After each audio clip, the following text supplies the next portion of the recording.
Alright, this is Module 10, Properties of Trapezoids and Kites. Learning objective, to identify and use properties of trapezoids and kites. You need to know what a trapezoid is, and the various parts of a trapezoid, namely the base angles. Identify what an isosceles trapezoid is. We've already identified what an isosceles triangle is. There are similarities. Mid-segment and using mid-segment theorem, and again, what a kite is.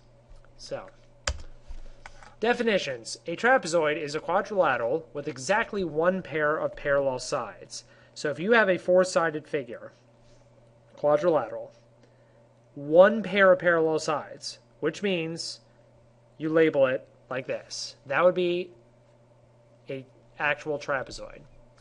The parallel sides of the trapezoid are called your bases. So here and here are your bases.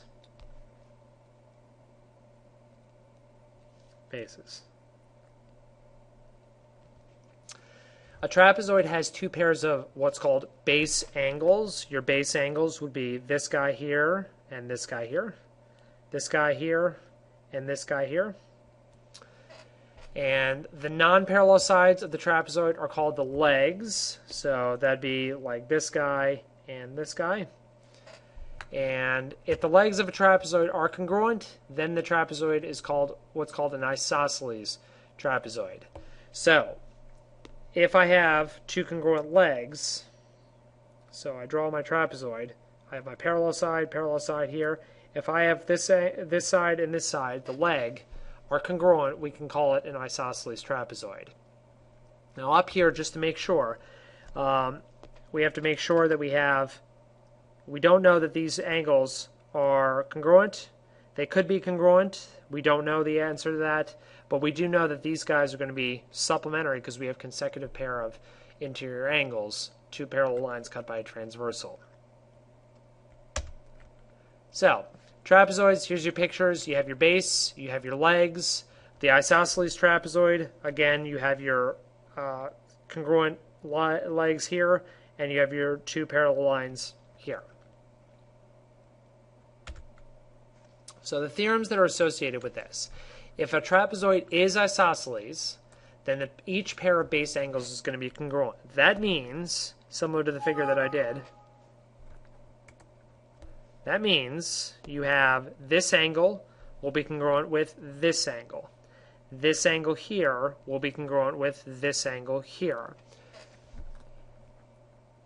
So, if a trapezoid has a pair of congruent base angles, then it is an isosceles trapezoid, which means if you know just one pair of base angles is congruent, that means this is an isosceles trapezoid, because again, you have, let's call this guy X. These are consecutive interior angles. They add up to 180 degrees.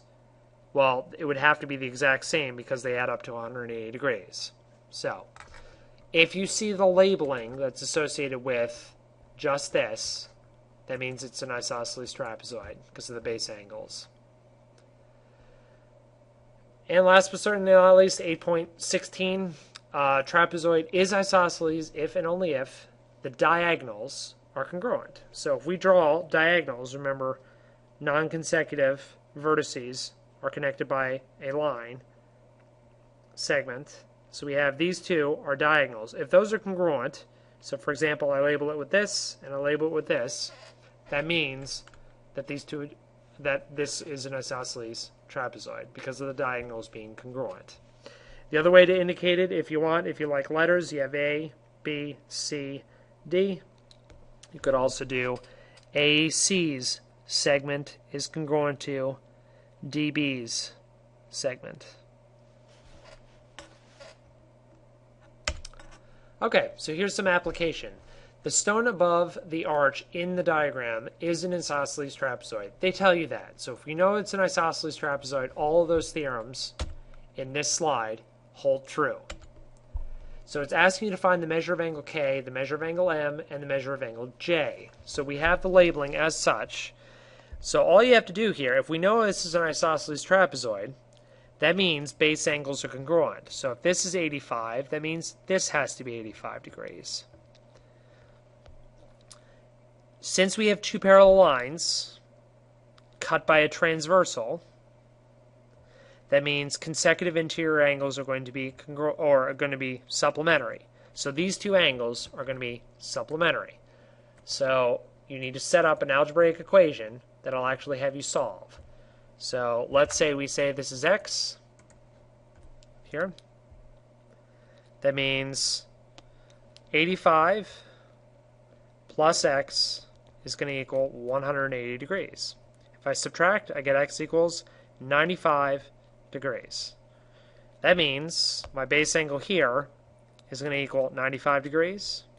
That means this is going to equal 95 degrees. So I just found measure of angle K, measure of angle M, measure of angle J in the figure. K is 85 degrees, M is 95 degrees, and J is 95 degrees.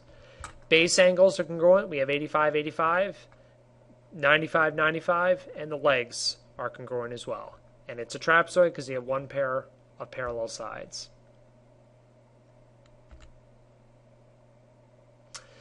Mid-segment, this is an algebraic formula that you're going to be using because it has a theorem associated with it, but you have to define what a mid-segment is. Remember, in first semester of geometry, you did something called a mid-segment to a triangle. Well, a trapezoid has a mid-segment. And the root of this, mid, meaning middle, connects the midpoints of two segments. So the mid-segment of a trapezoid is the segment that connects the midpoints of its legs. So we have this here would be your midpoint, and this here would be your midpoint. I have the labeling as such. We have one dash mark here and one dash mark here, a double dash mark and a double dash mark, signifying that these two are congruent. These two are congruent, but these two are not going to be congruent to each other. Okay, so mid-segment theorem for trapezoids. This is the theorem you need to know. It's an algebraic theorem, and it's basically right here. So you have, to find out what the mid-segment is, you take half of the average of the top base and the bottom base. So you add the two bases together and then divide it by 2. Basically, you're averaging them. So you're finding out MN's length, and this will become a lot more evident. So what the theorem states is that if MN is the mid-segment of trapezoid ABCD, then we know that MN is parallel to AB, MN is parallel to DC, and we know that MN's length is equal to half of the bases added together. But they're also parallel. So all three of them are parallel, here, here, and here. So all three of them are parallel. That means you have consecutive interior angles, you have alternate exterior angles, all that stuff from Unit 3 in the previous semester. So here's an example. So in the diagram, MN is the midsegment of trapezoid PQRS. Find MN's length. So again, we know that MN's length, the midsegment, is equal to 1/2 the bases added together, or the average of the bases. So we have 12 plus 28, and you just solve it numerically. Sometimes this can be algebraic, and you can have x's and y's in them, but for now we're just kind of making sure that you understand the basics of it. So we have MN is equal to 1/2 40, which equals 20. We don't have any units, or I'm sorry, we do have units, so we say 20 inches. That's it. Okay, in trapezoid JKLM, angle J and angle M are right angles. JK is 9, the length of the midsegment NP is 12. Sketch the trapezoid, JKLM and its midsegment, and find the length of ML. So first thing I need to know is its trapezoid JKLM. So I'm going to draw a trapezoid JKML, or LM. So JKLM. I just went from left to right and clockwise or counterclockwise in my labeling, just like I do with parallelograms. Angle J and angle M are right angles. So if we know they're right angles, label them as such. If you want to redraw it and say, oh, they're right angles, you can draw it like this if you want to. And that's completely fine. J, K, L, M. But again, based off of the labeling, you have to go based off of the labeling. These two figures are actually saying the identical things. So just because this is a little bit easier to look at, let's look at this figure here. We know JK is 9 centimeters, so we'll say 9 centimeters. We also know that the length of NP is 12, because that's your segment, so we need to put NP. So let's put N, let's put P, connect it, and label it as such, because we know it's double dash mark and single dash mark, because it's a midpoint, mid-segment. We also know that it's 12. We're trying to find out what the value of ML is, so we can call that X. So plugging it into your algebraic formula, your mid-segment theorem, we know that 9 plus X, if you times that by 1/2, that's going to give you 12. Solve this algebraically. You could either use the distributive property, or I'm going to get rid of the fraction on its own first, multiply by 2 on both sides, multiply by 2. We get 9 plus X equals 24. Subtract, and you get X is equal to 15. And that's it. So you're just plugging it into your formula. But again, this figure here, you started off with it, but again, you can label it as such. If you label this still, because of the labeling, is signified, but if you wanted to redraw it just so it's kind of nicer and it represents right angles, that's fine as well. Either or. All right, number 3, if EG is equal to FG, is trapezoid, tells you it's a trapezoid, EFGH isosceles. So we know it's an or it is a trapezoid, so I'm going to draw a trapezoid and label E, F, G, and then H. We know EG, they're labeling, if we know that's equal to FG, FG here. So we know this is congruent to this. Is trapezoid EFGH isosceles? And the answer is no, it is not. The reason is we only know one thing about the diagonals. We know one thing about the side length here, and that's it. We can't really show anything else about another diagonal or the side length over here as well. So we have no idea if it's an isosceles trapezoid or not. So we can't say it's an isosceles, so we just say it's a trapezoid. So no.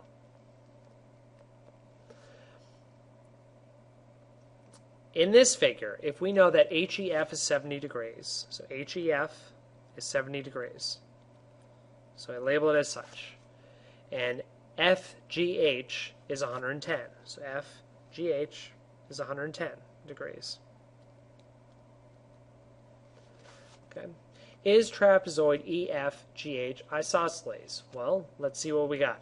We know if we're given two angles here, these are consecutive interior angles. So how do we find out what this measure is? You have to do 180 minus 110, because consecutive interior angles are supplementary in a trapezoid, in this case. So we have 70 degrees. So I already found out that I have 70 degrees and 70 degrees. That means one pair of base angles is congruent. I can actually stop and say, since I know the theorem, one set of base angles is congruent, that means the other one has to be. But just to show, again, you have another set of consecutive interior angles. That means this is going to be 110 degrees, because you do, again, 180 degrees minus the 70 gives you the 110. So you have consecutive interior angles. Once you have the consecutive interior angles, now I can actually show that these two angles are the same, these two angles are the same, so the base angles are congruent. But literally all you needed to know, because of one of the theorems that we know, is that one set of base angles is congruent. Once you find out one set, you can actually stop. But I just kind of took it further just to make sure that everybody knows what's going on. Okay, so now we got our next figure, which is a kite. A kite is a quadrilateral, 4 sides, has two pairs of consecutive congruent sides. Consecutive means right next to each other. So this guy here is consecutive with this guy. That means I have a labeled dash mark here that signifies congruence with this. And then I have, again, another side length here. Its consecutive one is here. And I have a double dash mark here with a double dash mark indicating congruence. So we have two pairs of consecutive congruent sides. But the opposite sides are not congruent. So this side is not the congruent side with this. This side is not the congruent side with this, because those are opposite sides. So here's a better look at what a kite is. And just think of Benjamin Franklin. He flew a kite. Okay, so theorems that are associated with this. If a quadrilateral is a kite, then its diagonals are perpendicular. If you recall from a previous module, what is another figure that has perpendicular, that's a quadrilateral, that has perpendicular diagonals? Well, the answer to that is a rhombus, or a square. Rhombus, a square is a special type of rhombus, but a rhombus has diagonals that are perpendicular. So again, if you draw a diagonal here, you create right angles here, which means, again, you have a right triangle that is created. Actually, 4 right triangles that are created. So that means, again, with this, you can use either the trig, Pythagorean theorem, or 30, 60, 90, 45, 45, 90.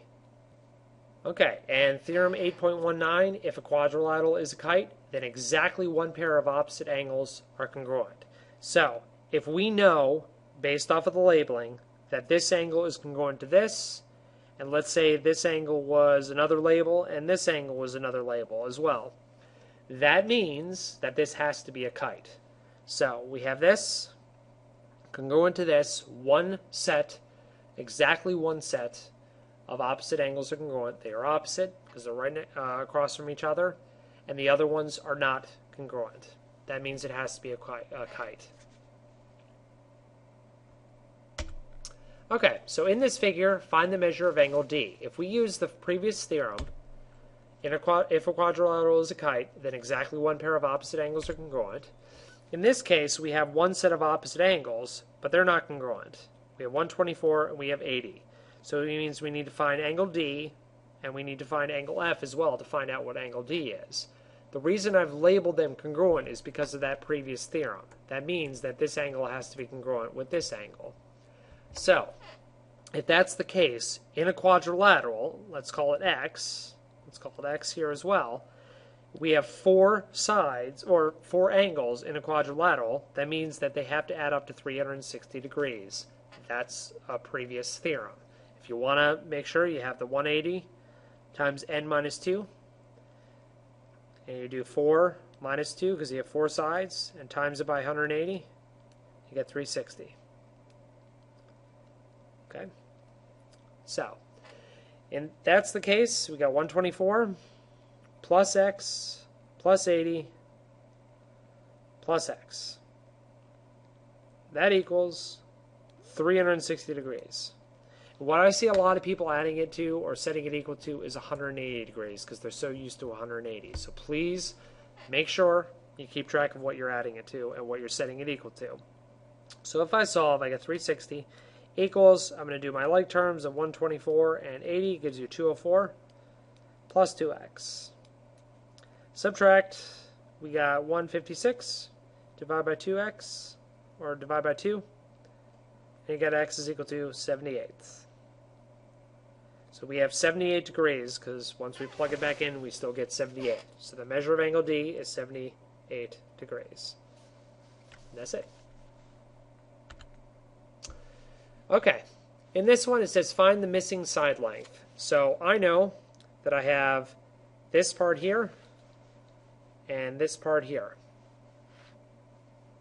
I need to find out what this is. I also need to find out what this is.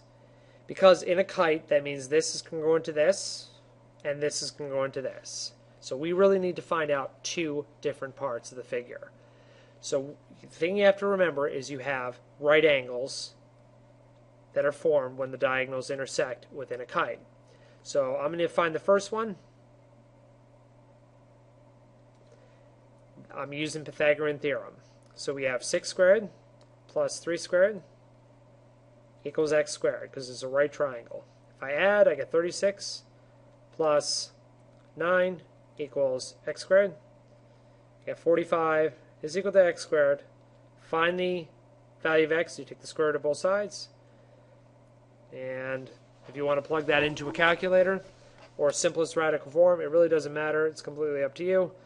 So I'm going to plug it into a calculator and I get 6.7. So x is equal to 6.7. I rounded it to the nearest tenth. So 6.7, that means this here is 6.7. Okay. Now for the other one, again you have to use a right triangle because we have another right triangle. We have many right triangles within this figure. So this guy here, with this, there's your other right triangle. So again, a squared plus b squared equals c squared. So I have my 3 squared plus 9 squared equals y squared. So I got 9 plus 81 equals y squared. Got 90 is equal to y squared. Take the square root of both sides. We have square root of 90 coming out to 9.5. So we have 9.5. That's to the nearest tenth. 9.5. So, again, when diagonals intersect, they form 90-degree angles. You're going to probably use the Pythagorean theorem.